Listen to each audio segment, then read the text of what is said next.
আসসালামু আলাইকুম। আজকে আমরা শিখব কন্টিনিউয়াস। ওকে, শুরু করি। আমরা জানি কন্টিনিউয়াস মানে হচ্ছে আইএনজি। কন্টিনিউয়াস মানে কি? আইএনজি। কন্টিনিউয়াস মানে আইএনজি। আচ্ছা, তাহলে আমরা যদি এবার শুরু করি প্রেজেন্টের কন্টিনিউয়াস কি?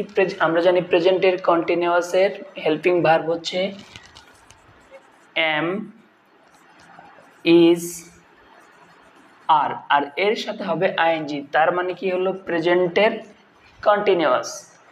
এরপরে হবে পাস্টের কন্টিনিউয়াস কি? পাস্টের কন্টিনিউয়াস হেল্পিং ভার্ব হচ্ছে ওয়াজ,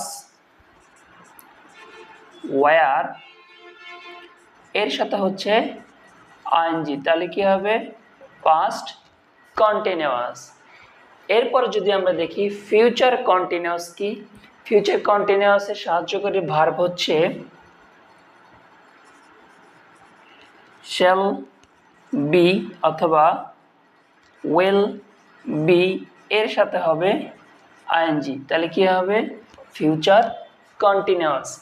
এটা হচ্ছে টেন্সের সাহায্যকারী ভার্ব আর এটা হচ্ছে কন্টিনিউয়াস। তার মানে আমরা বুঝে গেলাম কন্টিনিউয়াস মানে হচ্ছে আইএনজি। কন্টিনিউয়াস মানে আইএনজি।